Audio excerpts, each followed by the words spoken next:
অসমৰ ইতিহাসত বৰ্বৰতাৰ নজিৰ সৃষ্টি কৰি উগ্ৰপন্থীসকলে ৰাইজৰ সন্মুখতে এজনী সাধাৰণ ছাত্ৰীক নিঃসংগভাৱে হত্যা কৰিছে। চিৰাঙৰ দৈমগুৰিত এই ঘটনাই প্ৰমাণ কৰিছে এই অঞ্চলত প্ৰশাসনৰ অস্তিত্ব ক'ত।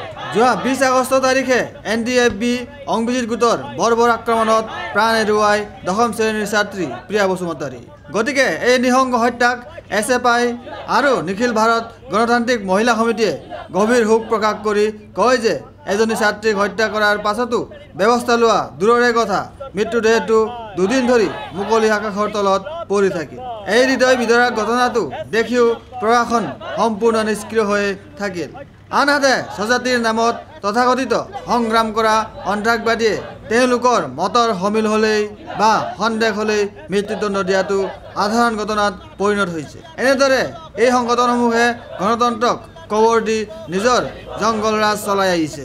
সেয়েহে সংগঠন দুটাই চৰকাৰ আৰু প্ৰশাসনৰ এই নিষ্ক্ৰিয়তাক ধিক্কাৰ জনাই সন্ত্ৰাসবাদীসকলক গ্ৰেপ্তাৰ কৰি কঠোৰ শাস্তি দিবলৈ সকলো প্ৰকাৰৰ ব্যৱস্থা গ্ৰহণৰ দাবী জনাই SFIৰ সম্পাদক ঋতুৰঞ্জন দাসে কয়, আমি SFI আৰু নিখিল ভাৰত গণতান্ত্ৰিক মহিলা সমিতিয়ে আজি এটা অৱস্থান কাৰ্যসূচী পালন কৰিছোঁ। কাৰণ আজি প্ৰিয়া বসুমতাৰী নামৰ 10ম শ্ৰেণীৰ ছাত্ৰীগৰাকী হত্যাৰ আজি ইমান দিন পাৰ হৈ যোৱাৰ পিছতো চৰকাৰে একো পদক্ষেপ ল'ব পৰা নাই। আৰু সেই অঞ্চলসমূহ বিশেষকৈ দৈমগুৰিত যে সন্ত্ৰাসবাদীসকলে যি ধৰণৰ এটা মুক্ত অঞ্চলত পৰিণত কৰিছে তাত প্ৰশাসনৰ কোনো অস্তিত্ব নাই। সাধাৰণ মানুহৰ ছাত্ৰ ছাত্ৰীৰ জীৱন একদম নিৰাপত্তাহীনতাত ভুগিছে।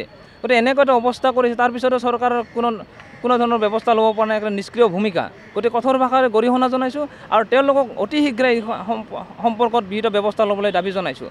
দ্বিতীয় কথা, অসম উগ্ৰপন্থীসকলক আমি দেখিছোঁ যে যোৱা সময়ছোৱাত তেওঁলোকৰ স্বজাতিৰ নামত বা বিভিন্ন দাবীৰ নামত আন্দোলন কৰিছে বা সংগ্ৰাম কৰিছে। এই সংগ্ৰাম কৰিবলৈ তেওঁলোকৰ মতৰ বিৰুদ্ধে কোনোবাই যদি গৈছে তেওঁলোকক হত্যাৰ দৰে বাছি লৈছে। সন্দেহ কৰি কেতিয়াবা তেওঁলোকৰ মতৰ ওপৰত ভিত্তি কৰি এই ধৰণৰ তেওঁলোকৰ হত্যাযজ্ঞবিলাক চলাই আহিছে। গতিকে এই ধৰণৰ হত্যাযজ্ঞই কোনো এটা জাতিৰ জনগোষ্ঠীৰ উন্নতি সাধন নকৰে। আমি সেইকাৰণে সকলো জাতি জনগোষ্ঠী ছাত্ৰ যুৱ মহিলাসকলক আহ্বান জনাইছোঁ যে এই ধৰণৰ সন্ত্ৰাসবাদৰ বিৰুদ্ধে এক জনমত গঢ়ি তোলক, এই সন্ত্ৰাসবাদৰ বিৰুদ্ধে কঠোৰ পদক্ষেপ গ্ৰহণ কৰক। চৰকাৰেও তেওঁলোকৰ যিটো লেহেমীয়া ব্যৱস্থা, তেওঁলোকৰ প্ৰশাসনৰ নিষ্ক্ৰিয়তা, এই নিষ্ক্ৰিয়তা ভংগ কৰি কঠোৰ হাতেৰে দমন কৰাৰ কাৰণে ব্যৱস্থা গ্ৰহণ কৰক।